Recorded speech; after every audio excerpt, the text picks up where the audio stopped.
Student, क्या हाल चाल है मेरी जान, कैसे हैं आप सब। तो मेरा बेटा, सबसे पहली बात तो यही कि सबके एक ही सवाल आ रहे हैं, सर आज के टेस्ट में सिलेबस क्या होगा। सर आज के टेस्ट में सिलेबस क्या होगा।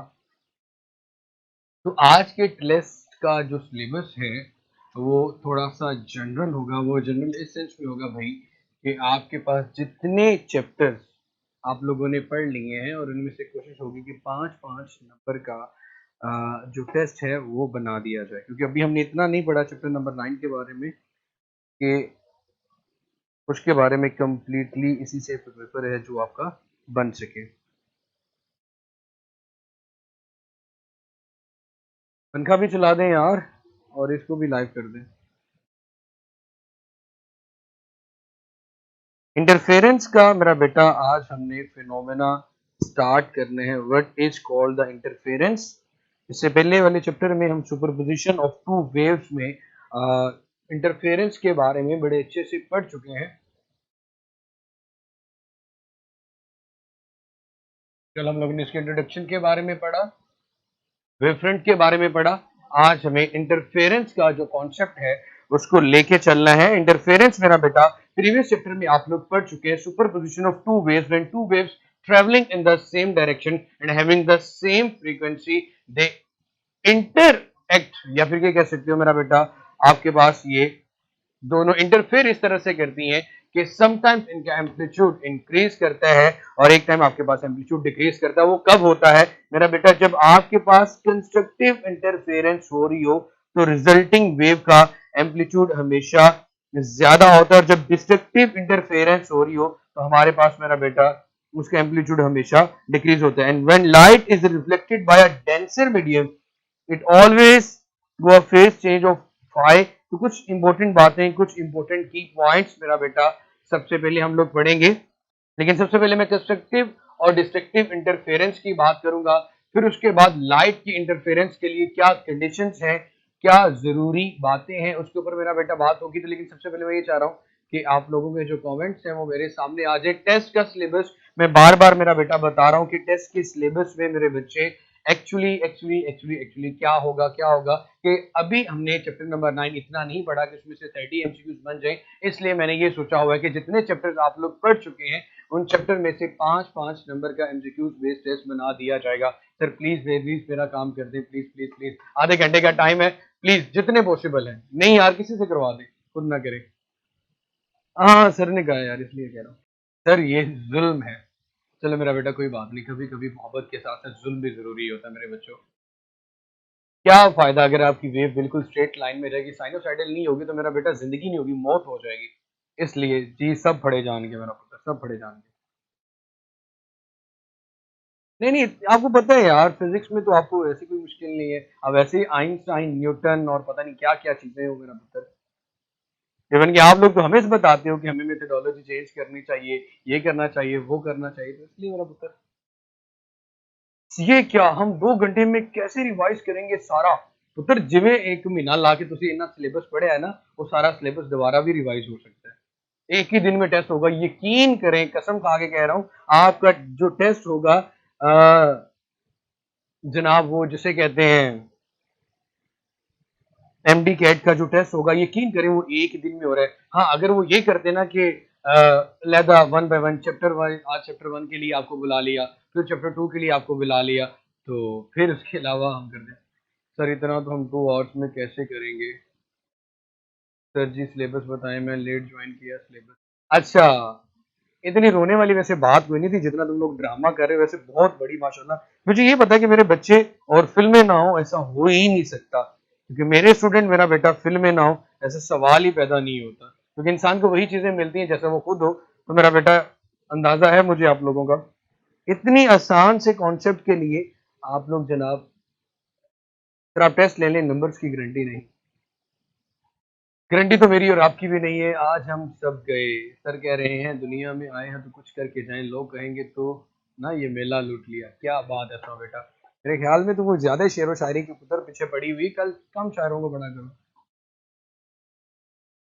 सर ओके है यार, कुछ भी नहीं होगा, टेस्ट दे के तो देखो, हो सकता है बड़ा आसान हो, एवं परेशान हो रहे हो। चले मेरा बेटा, अब आप लोगों को क्लियर हो चुका है, इसलिए परेशान होने वाली बात नहीं मेरा बेटा, मैं फिर बता रहा हूँ। अगर ऐसी कोई बात होती तो मेरी जान मैं आपको जरूर कहता कि नहीं यार ये बच्चों के साथ ज्यादती है, लेकिन मेरा नहीं ख्याल कि ऐसा कुछ भी हो रहा है। अगर ऐसा कुछ होता तो मैं अगेन मेरा बेटा ये चीज बता रहा हूँ कि मैं ऐसा ना करता। चलिए मेरा बेटा, आज का जो टॉपिक है उसको हम स्टार्ट करते हैं। आज का जो टॉपिक है उसको हम मेरा बेटा अब स्टार्ट करते हैं। हाँ समझ आ रही मेरा बेटा, इसी मायूसी की बातें। चले मेरा बेटा,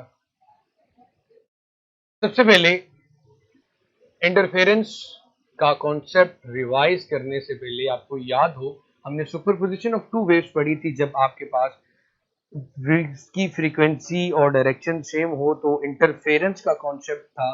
कंस्ट्रक्टिव में आप बात करते थे कि एम्पलीट्यूड इंक्रीज करता है, कंस्ट्रक्टिव में एम्पलीट्यूड इंक्रीज करता है। वो बेटा कोई नया मार्कर ही दे देंगे, एम्पलीट्यूड इंक्रीज करता है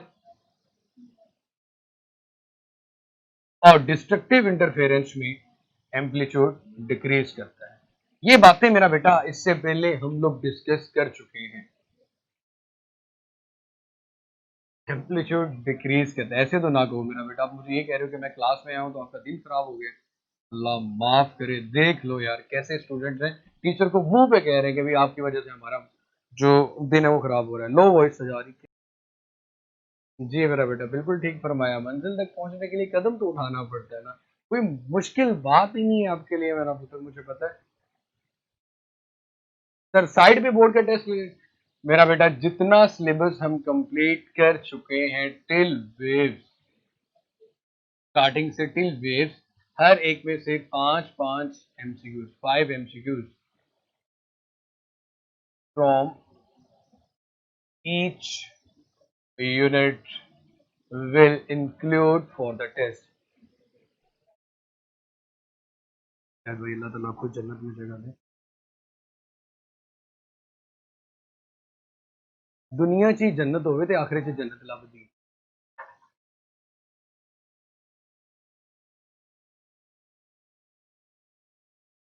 जी मेरा बेटा,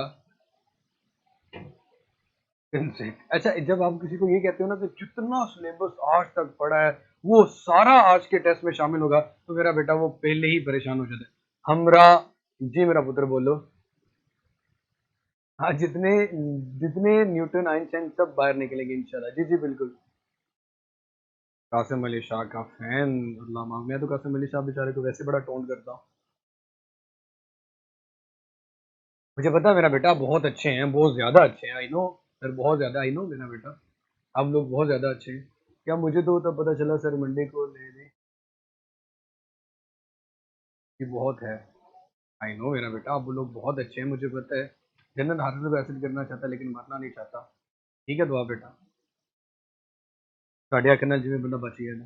सर टाइमिंग 8 PM करवा दें, एडी मेरी कोई मानदे होंगे तो मेरा पुत्र मैं करवा देना। बोर्ड के लिए पेपर नहीं है, यही तो क़यामत है।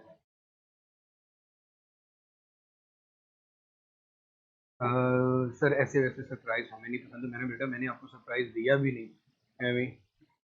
बहन हो, बहन बन के रहो। तो जी फिर टेस्ट लेट रखें। चले मेरा बेटा, बड़ी मेहरबानी, किसी ने तो कहा इनकी जो चैट है जरा डिसेबल कर दें, बड़े शौके हो गए हैं। आपकी कोई बात मान लूं। चले देखते हैं लेक्चर के एंड पे दोबारा से फिर डिस्कस करेंगे इसके बारे में।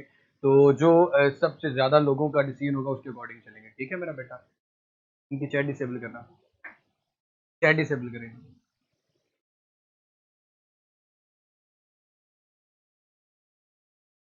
चलिए मेरा बेटा, सबसे पहले अब आपका ध्यान सिर्फ और सिर्फ बोर्ड पे होना चाहिए। अब आपका ध्यान सिर्फ और सिर्फ बोर्ड पे होना चाहिए। मैं इंटरफेरेंस के ऊपर बात करने जा रहा हूं मेरी जान। इंटरफेरेंस, इंटरफेरेंस में मेरे बेटे सबसे पहले हम वेव इंटरफेरेंस की बात कर रहे हैं।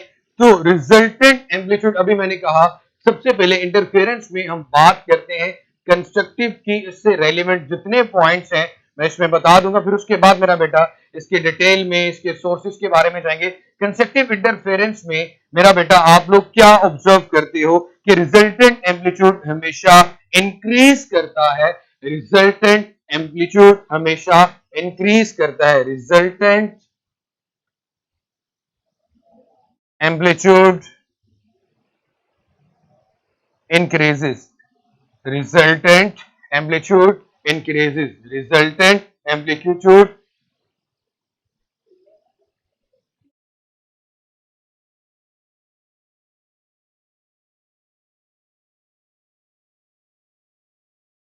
तो मेरा बेटा हम लोगों ने आज स्टार्ट करना था interference, superposition of two waves when they have same frequency and travelling in the same direction. उसमें हमने पढ़ा कि इंटरफेरेंस होती है, दो तरह की इंटरफेरेंस है, कंस्ट्रक्टिव और डिस्ट्रक्टिव। तो कंस्ट्रक्टिव इंटरफेरेंस में एम्पलीट्यूड इंक्रीज करता है जब एक क्रेस्ट दूसरे क्रेस्ट के ऊपर आए और एक ट्रफ दूसरे ट्रफ के ऊपर आए, तो रिजल्टेंट एम्पलीट्यूड हमेशा इंक्रीज कर जाता है, जैसे कि हम ये बात कर रहे हैं।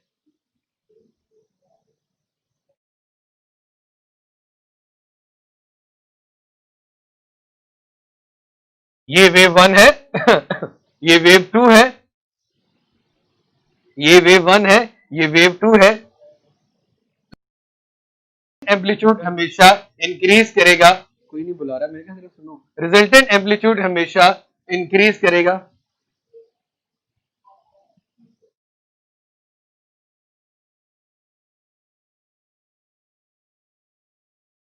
रिजल्टेंट एम्पलीट्यूड हमेशा इंक्रीज करेगा, रिजल्टेंट एम्पलीट्यूड विल इंक्रीजेस।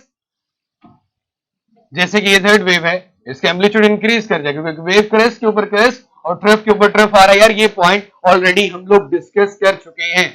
मेरा बेटा हौसला रखो, सिलेबस के अंदर वेरिएशन कर लेंगे, थोड़ा ठंड रहकर सुकून से आप अपना लेक्चर ले लें और उसके बाद जैसे आप लोग कहेंगे मेरा बेटा वैसे हो जाएगा, परेशान होने वाली बात नहीं। बट एक चीज, मुझे किसी के कमेंट में कोई बदतमीजी वाली टोन फील भी नहीं होनी चाहिए।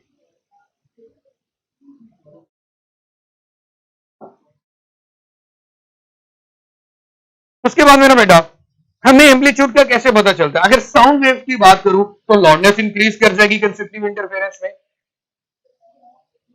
साउंड वेव्स की जब लाउडनेस इंक्रीज करेगी, इस बात का मतलब ये हुआ है कि वेव के दरमियान में कंस्ट्रक्टिव इंटरफेरेंस हुई। उसके बाद अगर मैं बात करूं लाइट की, जब लाइट वेव में कंस्ट्रक्टिव इंटरफेरेंस होगी, जब लाइट में कंस्ट्रक्टिव इंटरफेरेंस होगी, तो मेरा बेटा क्या चीज इंक्रीज करनी चाहिए? ब्राइटनेस। क्या चीज इंक्रीज करनी चाहिए मेरा बेटा? ब्राइटनेस। जब ब्राइटनेस इंक्रीज करेगी, बढ़ती है, जब ब्राइटनेस इंक्रीज करती है या बढ़ती है, जब ब्राइटनेस इंक्रीज करती है या बढ़ती है, तो उस वक्त हम कहते हैं कि मेरा बेटा जो इंटरफेरेंस हुई वो इंटरफेरेंस हमारे पास एक कंस्ट्रक्टिव इंटरफेरेंस है, वो इंटरफेरेंस हमारे पास कंस्ट्रक्टिव इंटरफेरेंस है। अगर डिस्ट्रक्टिव इंटरफेरेंस की अब हम बात करें तो डिस्ट्रक्टिव इंटरफेरेंस में बिल्कुल इससे उलट होगा, डिस्ट्रक्टिव इंटरफेरेंस में बिल्कुल इससे उलट होगा, और वो क्या होगा? रिजल्ट डिक्रीज कर जाएगा, रिजल्टेंट एम्पलीट्यूड डिक्रीज कर जाएगा। जरा मेरा काम नहीं कर रहे यार, दो चार कर दे बस, छोटे मोटे जो छोटे छोटे शॉट है। ये ना टाइम ही खत्म हो जाए, उनका टाइम खत्म हो जाए। अब ऐसे आना, दो तीन लोगों ने मेरे रेफरेंस में, पता नहीं कौन थे, आई डोंट नो, कोई मसला नहीं सर। आज इनका सरप्राइज टेस्ट रखा हुआ, बच्चे परेशान ही हो गए। अच्छा मेरी जान, आगे बात करते हैं डिस्ट्रक्टिव इंटरफेरेंस की।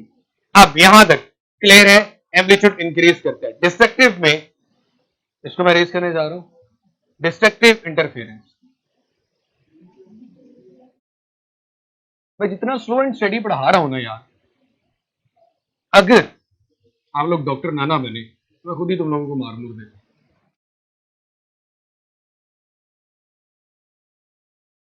जी जनाब, अगर ब्राइटनेस इंक्रीज करे तो कंस्ट्रक्टिव। अब डिस्ट्रक्टिव इंटरफेरेंस की बात करते हैं। डिस्ट्रक्टिव इंटरफेरेंस, वैसे कंस्ट्रक्टिव इंटरफेरेंस और डिस्ट्रक्टिव इंटरफेरेंस का पार्ट डिफरेंस क्या होता है, ये सारी चीजें ऑलरेडी भी हम लोग चैप्टर नंबर 8 में पढ़ चुके हैं, लेकिन फिर भी मेरा पुत्र दसना फिर भी पहले रिजल्टेंट एम्पलीट्यूड इंक्रीजेस या डिक्रीजेस? रिजल्टेंट एम्पलीट्यूड डिक्रीज कर जाता है, कम हो जाता है। Resultant amplitude decreases. सेकेंडली, अगर डिस्ट्रक्टिव इंटरफेरेंस जो ऐसी वेव्स के दरमियान में हो रही हो, जहां पे हम साउंड वेव्स की बात करें, तो मेरा बेटा वो फॉर साउंड लाउडनेस डिक्रीज कर जाती है। For sound loudness decreases.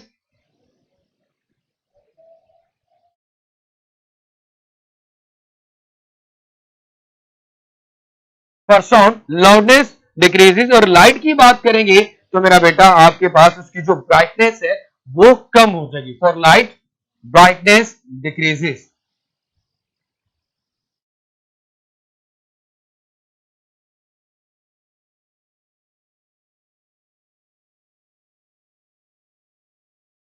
For light उसकी जो ब्राइटनेस है वो डिक्रीज कर जाएगी। तो उसके बाद मेरा बेटा अगर इसके हम वेव फॉर्म ड्रॉ करने की कोशिश करें तो simply wave one, crust trough crust trough.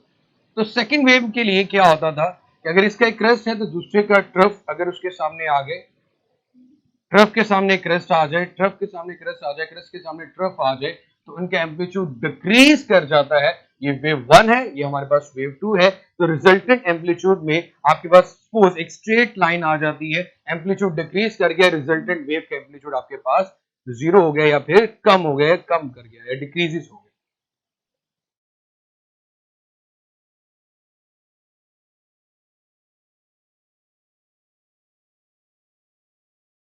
इसी तरह मेरा बेटा यंग्स डबल स्लिट एक्सपेरिमेंट में जहां पे कंसेप्टिव इंटरफेरेंस होगी वहां पे हम ब्राइट फ्रिंजेस की बात करेंगे, और जहां पे डिस्ट्रक्टिव इंटरफेरेंस होगी वहां पे मेरा बेटा हम बात करेंगे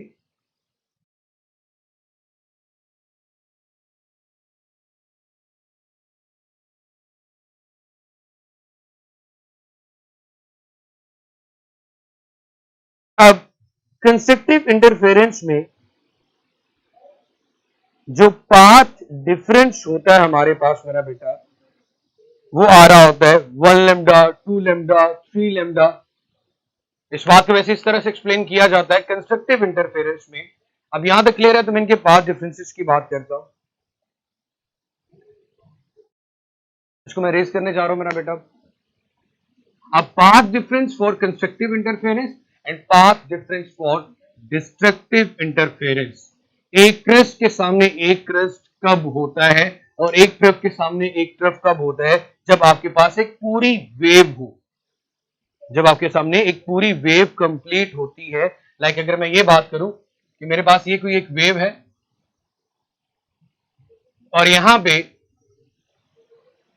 मैं कोई दूसरी वेव ड्रॉ करता हूं, जैसे कि ये। अब मेरे बेटे सपोज ये क्रस्ट है। अब कंस्ट्रक्टिव इंटरफेरेंस कहां पे होगी? जब क्रस्ट के सामने क्रस्ट आ जाएगा। तो मीन याद रखना कि जब भी कंस्ट्रक्टिव इंटरफेरेंस स्टार्ट होगी उस वेव का जो डिस्टेंस होगा वो 1 लैम्डा, 2 लैम्डा या 3 लैम्डा होगा, क्योंकि एक क्रस्ट जब दूसरा क्रस्ट आएगा तो एक वेव कंप्लीट हो चुकी होगी। तो ये बात याद रखना मेरा बेटा, कंस्ट्रक्टिव इंटरफेरेंस में जो पाथ डिफरेंस की बात करेंगे वो या तो 1 लैम्डा होगा या 2 लैम्डा होगा या मेरा बेटा 3 लैम्डा या फिर 4।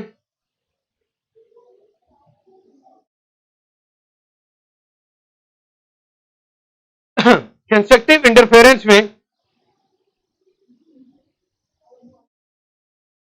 सबसे पहले मेरा बेटा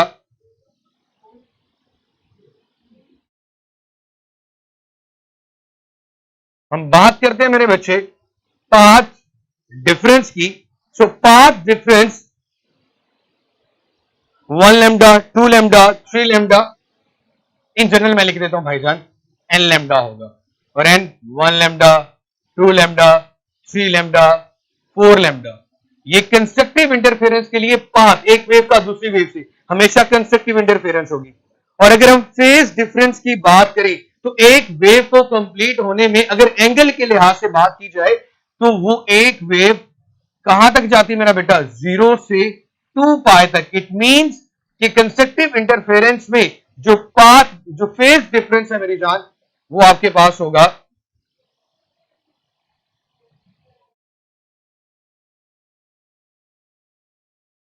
2 पाई, 4 पाई, 6 पाई and 8 pi.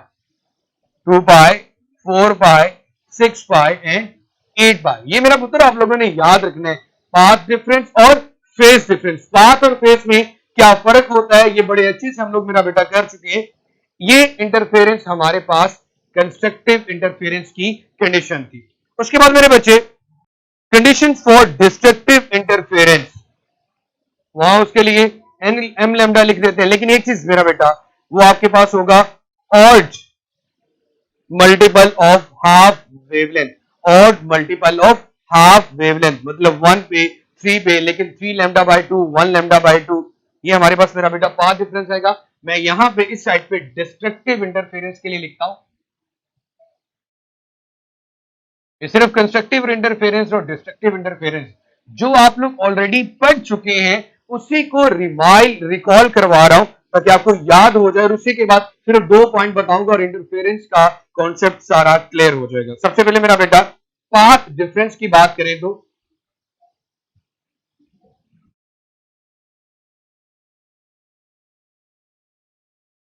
Path difference 1 lambda by 2, 3 lambda by 2, 5 lambda by 2, 7 lambda by 2। In general आप कह सकते हैं जो पाथ डिफरेंस आता है, जब जब भी डिस्ट्रक्टिव इंटरफेरेंस होगी, एक क्रस्ट के सामने एक ट्रफ के सामने दूसरा क्रस्ट आएगा, उस वक्त ये कंडीशन हमेशा सेटिस्फाई होगी। m plus 1 by 2 into lambda, 1 m plus 1 by 2 into lambda, या लेमडा बाय 2 आप लिख ली। तो मेरा बेटा जब भी आप यहाँ पे m की वैल्यू 1 2 3 फुट करेंगे तो आपके पास odd integral multiple of wavelength आएगा। ये तो जनाब आपके पास इसका पाथ डिफरेंस आ गया। फेज का डिफरेंस क्या आएगा, फेज मेरा बेटा ऑड आएगा। जिस तरह यहाँ पे 2 पाई 4 पाई, वो आएगा पाई के बाद पाई 3 पाई 5 पाई 5 3 पाई 5 पाई एंड 7 पाई। ये जनाब इसका फेज डिफरेंस।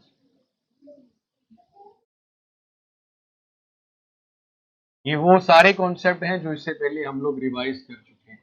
ये डिस्ट्रक्टिव इंटरफेरेंस के लिए इसका फेज डिफरेंस आ गया। Path difference for constructive interference, सबसे पहले हमने ये पढ़ा कंस्ट्रक्टिव इंटरफेरेंस और डिस्ट्रक्टिव इंटरफेरेंस में एम्पलीट्यूड इंक्रीज और डिक्रीज कब करता है, क्यों करता है। उसके बाद मेरा बेटा हम लोगों ने ये पढ़ा कि साउंड और लाइट के लिहाज से देखा तो हमें कैसे पता चलेगा कि कंस्ट्रक्टिव इंटरफेरेंस हो रही है, डिस्ट्रक्टिव इंटरफेरेंस हो रही है। उसके बाद फिर हम लोगों ने मेरा बेटा जो बात की वो ये बात की कि इनके दरमियान पाथ का डिफरेंस क्या है और एंगल का डिफरेंस क्या है। अगर कंस्ट्रक्टिव में देखा जाए तो एक वेव के पूरे होने के बाद एक क्रस्ट दूसरे क्रस्ट के सामने आता है तो वहां पे पाथ का difference lambda, 2 lambda, 3 lambda, 4 lambda. और अगर एक वेव का पूरा एंगल देखा जाए 2 पाई, फिर 4 पाई, 6 पाई, 8 पाई, ये उसका फेज डिफरेंस है। इसी तरह मेरा बेटा हम लोगों ने फेज डिफरेंस और पाथ डिफरेंस देखा डिस्ट्रक्टिव इंटरफेरेंस के लिए। इंटरफेरेंस ऑफ लाइट वेव के लिए आपके बुक में लाइट की इंटरफेरेंस ऑफ लाइट वेव की बात करने जा रहा हूं। यहां तक मेरा उत्तर क्लियर हो गया होगा। आप इंटरफेरेंस और लाइट वेव्स की बात करते हैं और इससे रेलिवेंट आप लोगों से एमसीक्यूज भी पूछे गए, जरा ध्यान से सुनिएगा। इसको मैं रेस करने जा रहा हूं और इंटरफेरेंस ऑफ लाइट वेव्स की बात करते हैं। तो मेरे बेटे इंटरफेरेंस ऑफ लाइट वेव्स के लिए सबसे पहले हम देखेंगे कि जब हमें लाइट वेव की इंटरफेरेंस को देखना है तो दो ऐसी शर्त हैं, दो ऐसी कंडीशंस हैं जिनका पूरा होना जरूरी है for detectable interference. For detectable interference की ऐसी इंटरफेरेंस जो कि हमें नजर आ जाए। कंडीशन इंटरफेरेंस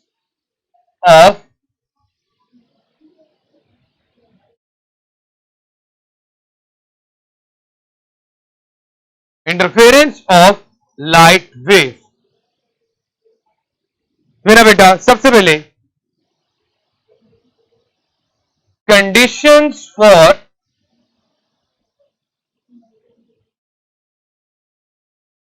डिटेक्टेबल इंटरफेरेंस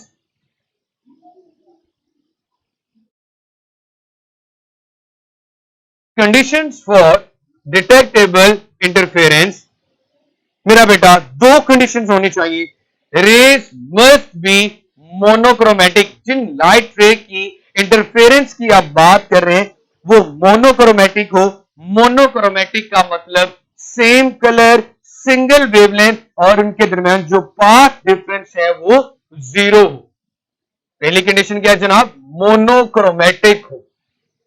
वो लाइट सोर्स जिसकी आपने वेव्स के दरमियान में कंस्ट्रक्टिव और डिस्ट्रक्टिव इंटरफेरेंस के बारे में स्टडी करना है, उनका वो मोनो. सबसे पहले वो लाइट सोर्स क्या होना चाहिए? मोनोक्रोमेटिक. एंड मोनोक्रोमेटिक लिख लो मेरा बेटा, रेस मस्ट बी मोनोक्रोमेटिक. और इस बात का मतलब ये मेरा बेटा बनता है कि आपके पास उसका कलर सेम हो, means of same colour.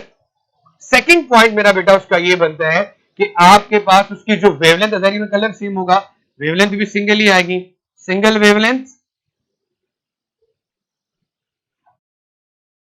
And the last one point उसका जो बनता है मेरा बेटा वो ये है, they are in phase. They are in phase, दरमियान में किसी किस्म का एंगल में कोई चेंज ना हो, फेज डिफरेंस उनका जीरो हो. पहली कंडीशन तो जनाब ये होगी. सेकंड कंडीशन ये है, rays must be coherent. Rays must be coherent. In phase actually इसका ये यहां तक कंडीशन पुट आ गई. इन फेज को दूसरे में देखते हैं, दूसरी कंडीशन में इन फेज आता क्या है. मोनोक्रोमेटिक का मतलब हो गया, कोहेरेंट का मतलब सिंगल सोर्स, सिंगल सोर्स की लाइट हो, उसका फेज डिफरेंस या तो आपके पास जीरो आएगा या फिर आपके पास फेज डिफरेंस कांस्टेंट होगा, मतलब एक जैसा होगा. अगर कोई होगा तो कांस्टेंट होगा, अदरवाइज एक जैसा होगा. जी मेरा बेटा, coherent, single source, phase difference 0 degree हो या फिर आपके पास कांस्टेंट फेज डिफरेंस हो. ये कंडीशंस है for detectable interference.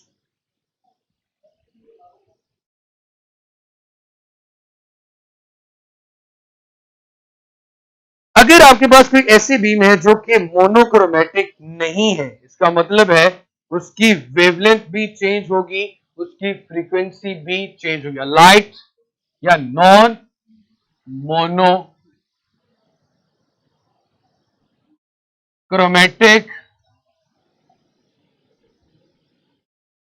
Light source हो तो इसका मतलब है ना तो उसकी वेवलेंथ सेम है ना उसकी फ्रीक्वेंसी सेम है, तो यहां पे इंटरफेरेंस नहीं होगी. उसके बाद मेरा बेटा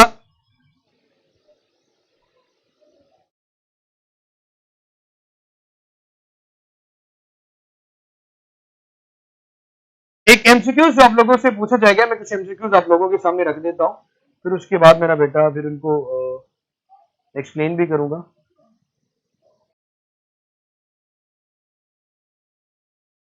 सबसे पहले मेरा बेटा एक क्वेश्चन था आप लोगों के सामने, मैं वन बाय वन इनको बोलता जा रहा हूं, आप खुद ही इसका आंसर खुद ही बता देंगे. A student performed an experiment to study interfere of light which took two bulbs, red and other green. दो बल्ब है, एक का रंग रेड है, दूसरे का ग्रीन है. एक सब्ज है, एक रता है रेड है. तो मेरा बेटा रेड एंड ग्रीन,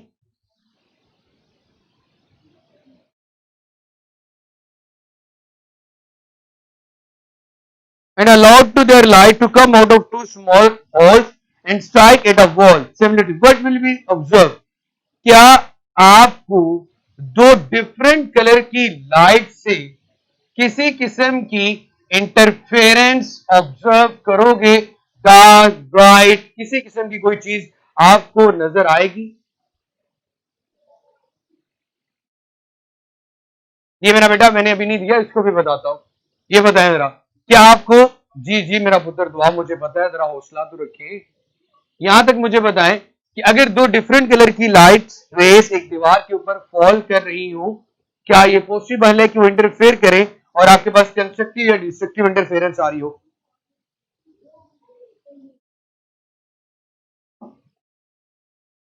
नहीं होगी मेरा बेटा। विल ऑब्जर्व नो इंटरफेरेंस, बिल्कुल ठीक फरमाया जिन्होंने भी कहा। उसके बाद अगर आपके पास दो डिफरेंट सोर्सेज भी हो, जैसे कि एक बल्ब है ये 1, दूसरा बल्ब 2 है, दोनों का कलर सेम है, सेम कलर, इसका कलर भी आपके पास सेम है, जो भी आप कलर ले लो, क्या इनके दरमियान कोई इंटरफेरेंस होगी? तो वो प्लस माइनस का साइन कहां पे आ, उधर से बताओ ना। नहीं मैंने इनके कमेंट्स में पढ़ेगा।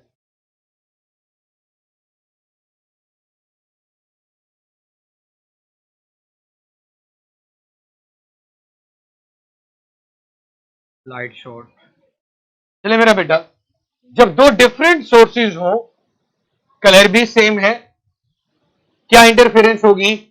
नहीं होगी। एक एमसीक्यू ये भी था लेकिन मैंने ऐड नहीं किया हुआ कि मेरे पास दो डिफरेंट लाइट सोर्स हो तब भी किसी किस्म की इंटरफेरेंस नहीं होती। और उसके बाद मेरा बेटा फर्स्ट साइंटिस्ट जिसने वेव नेचर को प्रूव किया था उनका नाम था यंग, लेकिन उन्होंने कौन सा ऐसा एक्सपेरिमेंट परफॉर्म किया जिसकी वजह से उन्होंने लाइट की वेव नेचर को प्रूव किया था मेरा बेटा? वो यंग्स डबल स्लिट एक्सपेरिमेंट था। एमसीक्यू आपके पास गिवन था, तो इसमें ऑप्शन बी आती है, double slit experiment, double slit experiment, double slit experiment. उसके बाद मेरा बेटा कल हम डिटेल में डबल स्लिट एक्सपेरिमेंट को पहले पढ़ेंगे, डेरिवेशन करेंगे और उसके बाद फिर उसके एमसीक्यूज के ऊपर बात करेंगे। यहां पे देखिएगा मेरे बच्चे,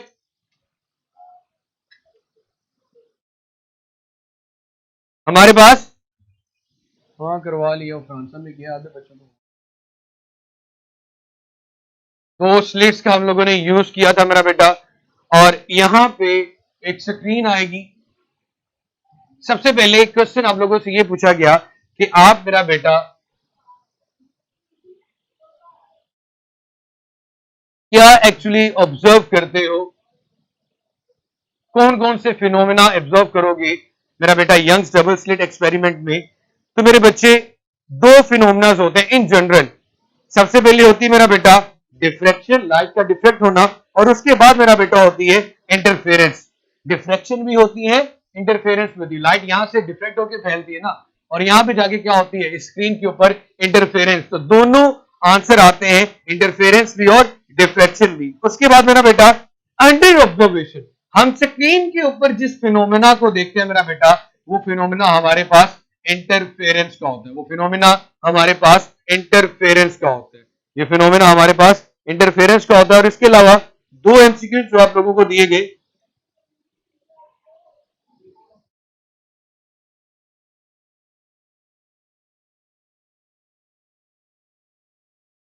मेरा बेटा वो आपको पास पावर डिफरेंस है 2n+1/2 into lambda destructive interference के लिए। लैम्डा बाई 2 को सिर्फ और सिर्फ हमने क्या लिखा हुआ था, m+1/2 इंटू लैम्डा, यहाँ पे लिखा 2n+1 इंटू लैम्डा बाई 2 का 2 इधर जरा नीचे लिखा हुआ है, इसके अलावा और कुछ भी नहीं है। उसके अलावा मेरा बेटा द फिनोमेना ऑफ इंटरफेरेंस किस किस में होता है? जी अंडर ऑब्जर्वेशन ओनली इंटरफेरेंस।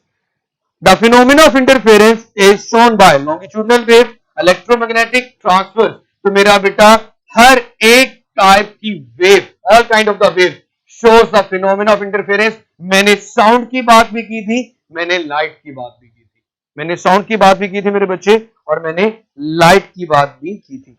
अब आप लोगों का जो क्वेश्चन था,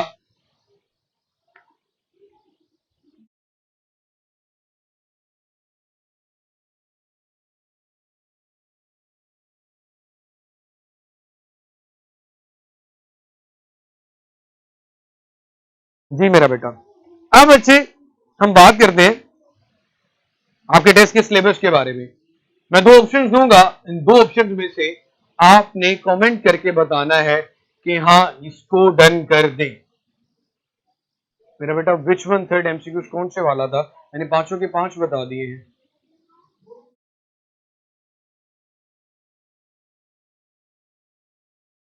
जी मेरा बेटा कौन से वाला थर्ड एमसीक्यूज था, जरा काइंडली मेरे बच्चे मेंशन करेंगे। इनके व्यू आंसर दिखाइएगा, एमसीक्यूज कौन से थे, सबा व्यू आंसर करना था।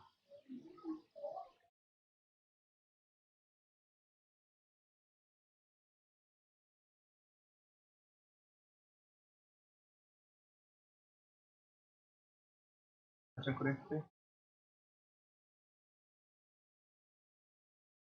In Young's double slit experiment, the the process under observation was, screen के ऊपर आप देख रहे होते हो कंस्ट्रक्टिव और डिस्ट्रक्टिव इंटरफेरेंस। तो वो कहता है कि ऑब्जर्वेशन में जहां पे आपने लाइट की वेव नेचर को प्रूव किया था YDS Young's double slit experiment में, वो कौन सा फिनोमेना था जो अंडर ऑब्जर्वेशन था, वो मेरा पुत्र आपके पास यहाँ पे इंटरफेरेंस था। यहाँ पे ब्राइट और डार्क फ्रिंजेस बनती हैं due to constructive and destructive interference. ये थर्ड हो गया। उसके बाद सेकंड में the in the process taking place, दो तरह के प्रोसेस हो रहे होते हैं, यहां से लाइट डिफ्रेक्ट होती है और यहाँ पे कंस्ट्रक्टिव इंटरफेरेंस होती है। तो diffraction and interference are two phenomena. First scientist जिसने प्रूव किया था double slit experiment, fourth one 2n+1 into lambda by 2, 2n+1 into lambda by 2। मेरा बेटा अभी हम लोगों ने डिस्ट्रक्टिव इंटरफेरेंस का पाथ डिफरेंस देखा था। मेरा पुत्र देखो n की जगह पे 1 रखो, 2 इंटू 1+1 क्या आएगा 3, 3 lambda by 2, 5 lambda by 2, 7 lambda by 2। तो ये मेरा बेटा क्या आ गया, ऑड विद हाफ या odd multiple with half wavelength destructive interference के लिए होता है। तो फोर्थ का वो आंसर आ गया। And the phenomena of interference is shown by longitudinal, transverse, electromagnetic, the all types of the wave. हाँ मेरे बच्चे मुझे जरा बता दें कि पांचों के पांचों एमसीक्यूज क्लियर हो चुके हैं।